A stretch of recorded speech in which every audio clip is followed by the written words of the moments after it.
कोई आपसे किस प्रकार का व्यवहार करता है, यह आप खुद तय करते हैं। मसलन, जब आप अपने आप को असहाय और कमजोर समझने लगते हैं, तो दुनिया भी आपको उसी नजर से देखने लगती है।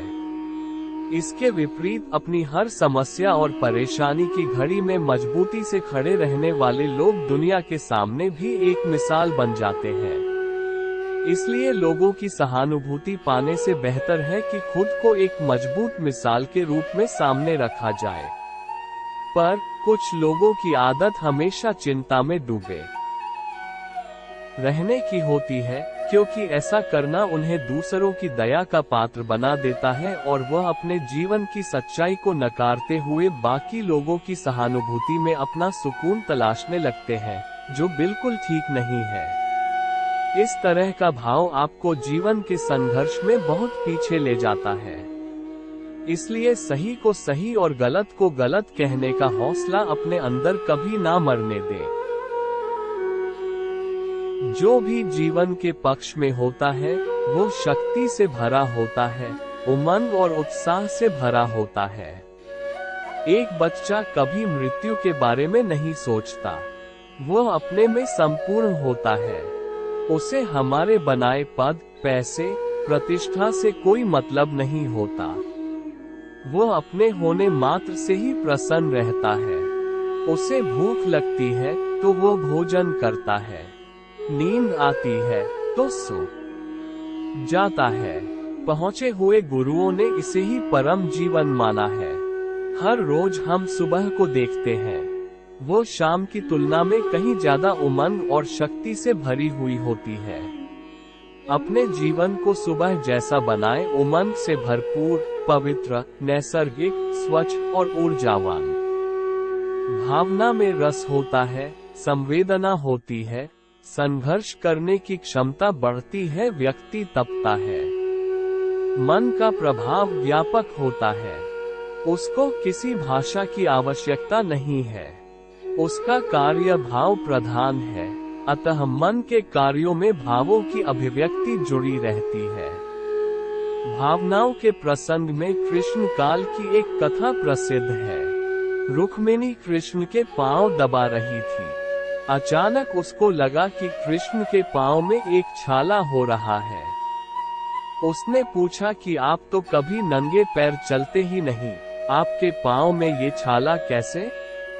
कृष्ण सहज रूप से हंस दिए, धीरे से बोले, ये तो तुम्हारे कारण हुआ है। रुक्मिणी की समझ में कुछ नहीं आया।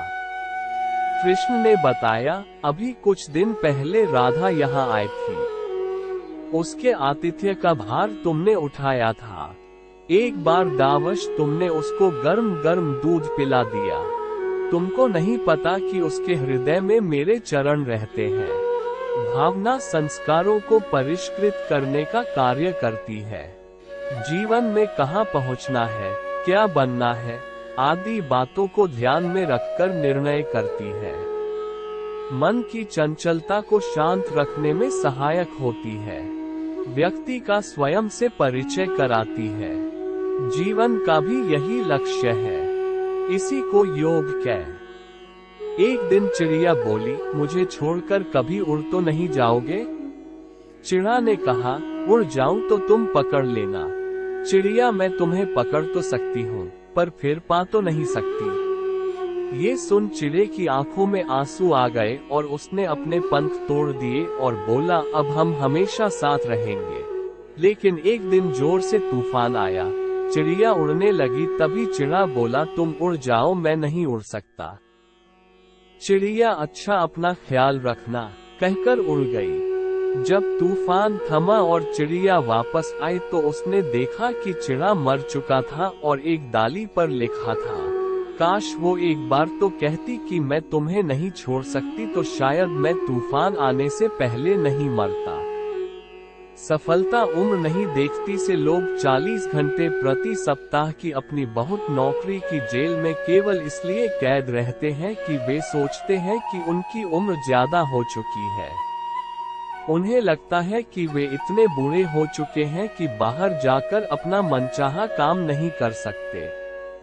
अमेरिका के पहले बिलियनेयर हेनरी फोर्ड 40 की उम्र तक एक मामूली से मैकेनिक थे। दुनिया भर में मशहूर मैकडॉनल्ड्स की स्थापना करने से पहले 50 की उम्र तक रे क्रॉक कम आमदनी वाले सेल्समैन हुआ करते थे। जब कर्नल सैंडर्स ने केंटकी फ्राइड चिकन स्टोर शुरू किया था तो उनकी उम्र 60 से अधिक थी।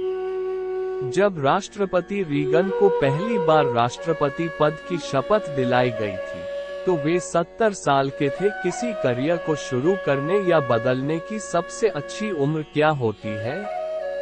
वही जो इस वक्त आपकी है। सफल लोग नौकरी संबंधी निर्णय लेते समय उम्र को अनदेखा कर देते हैं। प्रबोधन यानी इनलाइटनमेंट क्या है? आप जिस कार्य को कर रहे हैं उसे समूचे अस्तित्व और संपूर्ण बोध से करना।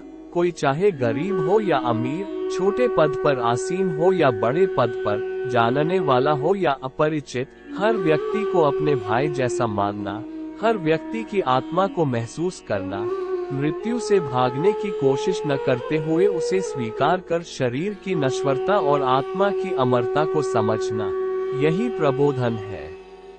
प्रबोधन कोई मंजिल नहीं है कि वहां पूरा जीवन जी लेने के बाद पहुंचा जाए। वह तो एक समझ है जिसके साथ हम रोज जीवन जीते हैं।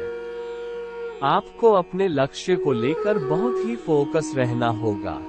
उदाहरण के लिए यदि आपको नई कार चाहिए तो आपको पता होना चाहिए कि किस ब्रांड की कार चाहिए, कौन से मॉडल तथा किस रंग की चाहिए इत्यादि। हमारे अवचेतन मन को तर्क वितर्क करना नहीं आता। हम उसे जो विचार देते हैं वो बस ये देखता है कि हम उस चीज को कितना शिद्दत से चाहते हैं। आपके समझ से वह कितना भी मुश्किल क्यों ना हो, आपका अवचेतन मन आपके उस विचार को जीवंत करने के लिए रास्ते बनाने लगता है।